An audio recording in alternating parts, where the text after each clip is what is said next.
Hello and welcome to another one of my videos. Now today I'm going to be doing the day or night tag.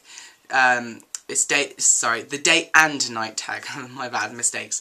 Okay, so the first question is, do you read more in the morning or the night? Now my answer to this is I would say it's simple, but it's not.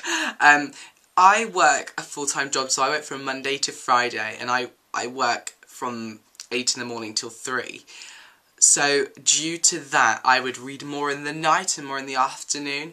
But if it's a holiday or a weekend, I normally read from the morning till the afternoon or to the night. So yeah, it varies. So the second question is, are there any books that have changed the way you thought about things? The way I look at this question is kind of different, I suppose. My answer would be Beautiful Redemption by Cami Garcia and Margaret Stohl, and it's part of the Caster Chronicles, and it's the last book in the Beautiful Creatures series. The way it's made me think about things, it went into a lot of detail about letting go and, like, it's hard to explain, like, letting go and I don't know how to explain it. It's so in detail. The way they do it is about death and the way you feel about death and when you let go how you feel.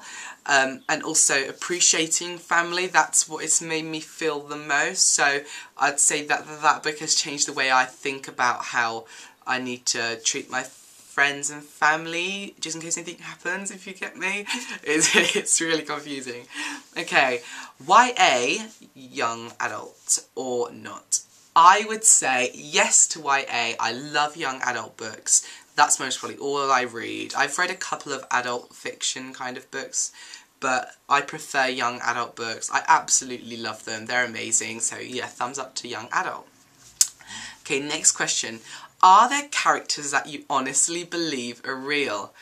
Now, I don't look at my books and think, oh my gosh, you know, Ethan Waite or Lena Duquesne, they're real, you know. I think it's more if somebody can relate to a character and what they're going through in a certain part of the book.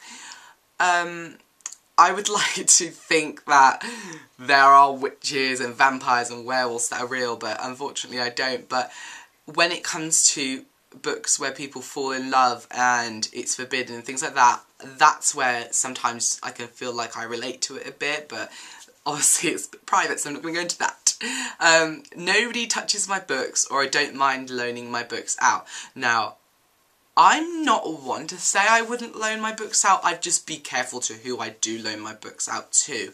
I don't want, you know, when people bend the page, like the top of the page, and get that kind of dog ear effect when they use it as a bookmark. I die when somebody does that. Or when they open the book and lay it down so the spine's facing the ceiling and it bends it and breaks the spine. Oh my goodness, that is the worst thing. So it really, yes, it depends. If it's a close friend of mine who I know reads and cherishes books like I do, then yes, I'd lend it to them. Do you ever smell your books? Yeah, sure, why not? I love the smell of a new book. I love the smell of an old book as well. So yeah, I guess I do smell my books. Not all the time, not as a fetish, but I suppose now and again I smell my book. The next question is, not everyone loves books. Is this a positive or a negative?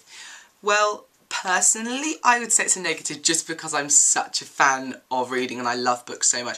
But then people may like looking at other forms of media, like people may prefer the movies to the books, and I know I've read books where I've much preferred the movie, or I've read books where I much prefer the books to the movie or the series. So I think I'm not going to say that it's a positive or a negative, because it really can balance out depending on what other people's preferences are, and I'm not one to force this religion of books onto them, so, you know, just give it to as it is there. So the next question is, I keep my books in the best condition or maybe not. Which are you?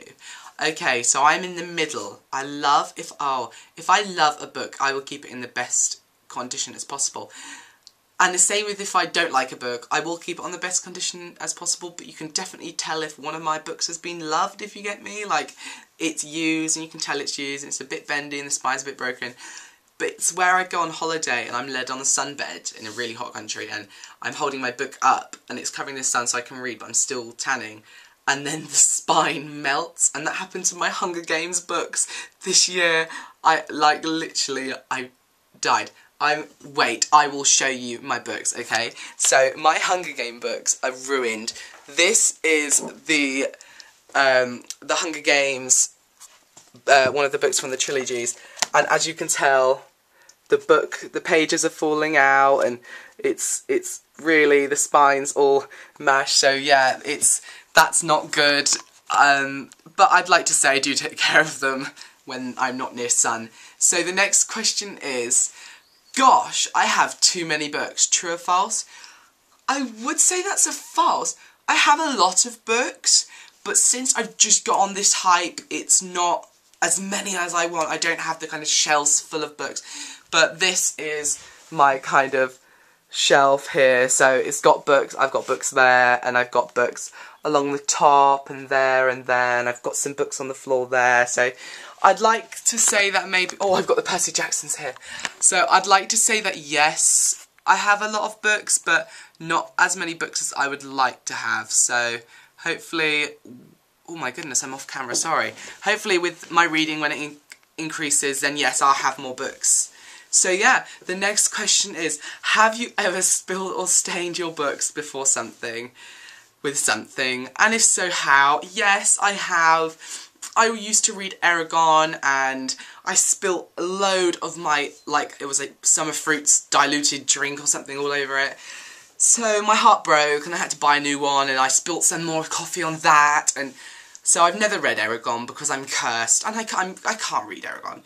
And actually, I'm going to say this because I know people would kill me, but with those two ruined Eragon books, I am going to take the pages out and stick them on my wall as a backdrop, so I won't be here for long, I'll be somewhere else with a backdrop.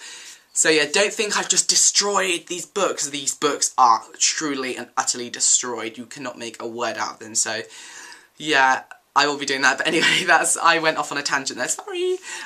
So the next and the last question is, toned or untoned while reading? In other words, do you exercise when you read? No, I don't exercise when I read. Do you know why? Because I hardly exercise. Oops, my bad.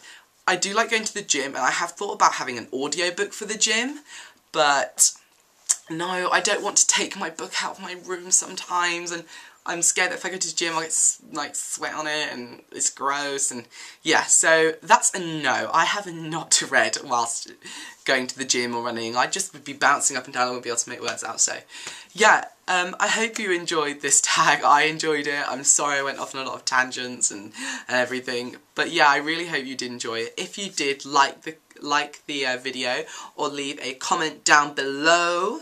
I will reply to everybody who comments, so yeah, thank you, and I will see you on my next book review.